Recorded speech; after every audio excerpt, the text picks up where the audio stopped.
Good day, I'm Stacey Ann Smith, and this is your JIS News for Tuesday, March 24. There's been a 6% growth in Jamaica's tourism sector for the quarter ending December 31, 2014. Prime Minister Portia Simpson-Miller made the announcement as she opened the Hyatt Ziva and the Hyatt Zilara hotels at Rose Hall St. James on the weekend. Provisional gross foreign exchange earnings from tourism between January and December 2014 was in excess of $2.2 billion US. The sector for the quarter ending December 31, 2014 grew at a rate of approximately 6%, and this was achieved even while a number of rooms were out of service.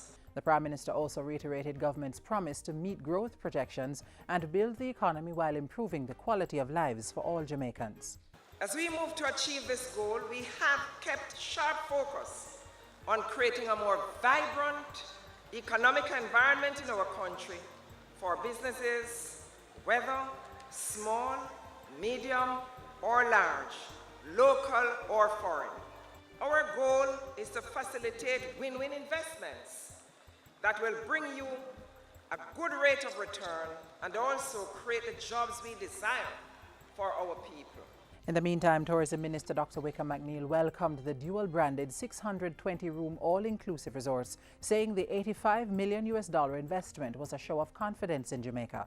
This new investment by a world-renowned hotel chain adds both distinction and diversity to the island's tourism product. It also sends the important message that Hyatt sees a strong future in Brand Jamaica. The Hyatt Ziva and Zilara hotels, operated by Playa Hotels and Resorts, have so far employed 1,000 people. Youth and Culture Minister Lisa Hanna is urging users of the Halfway Tree Transport Centre to look out for children with special needs who use the centre.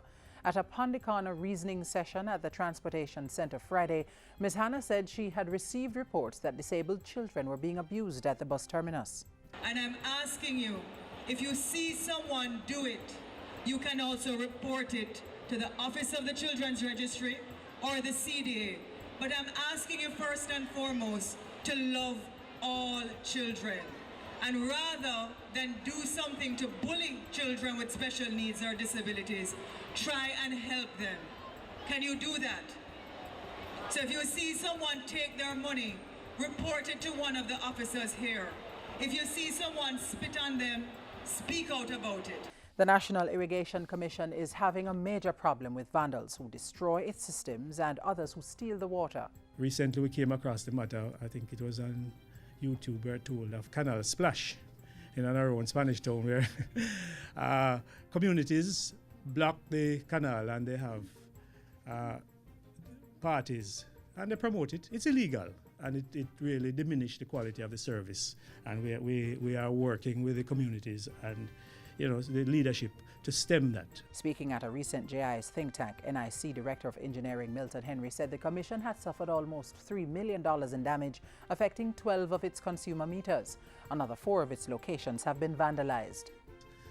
And we really want to use this medium, and we hope you will take it to appeal to the perpetrators to see what they're doing and desist, because our Irrigation Act, and we've been applying it, does allow us to prosecute, and if found guilty, the maximum fine of $100,000 and or 3 years in prison. The NIC now has 8 cases of water theft in St. Elizabeth before the courts.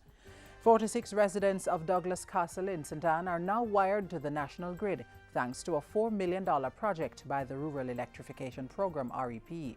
At last Wednesday's lighting ceremony, Energy Minister Philip Paulwell said he was pleased that 97.5% of the island now had electricity. He also repeated government's plans to supply the remaining 2.5% of the population with renewable energy solutions. There are some communities that are too far away from the grid, more than 3 kilometers. If they are so far away, it doesn't make sense for us to extend the grid, but we can put up single units to generate electricity using the sun, using the wind, using hydropower. And that is how we're going to conquer the rest of the country. And finally, Jamaicans are being urged to work together to detect, treat and prevent tuberculosis as the country observes World Tuberculosis Day. Health Minister Dr. Fenton Ferguson says government intends to follow this year's theme to reach, treat and cure everyone of the disease. Tuberculosis is a highly contagious airborne disease affecting young adults in their most productive years. Dr. Ferguson also urged persons who may have symptoms, including a chronic cough lasting for 3 weeks, night sweats, fever and chills, and sweating during sleep, to visit their doctor and get tested. And that's it for JIS News Today. I'm Stacey Ann Smith. Thank you for watching.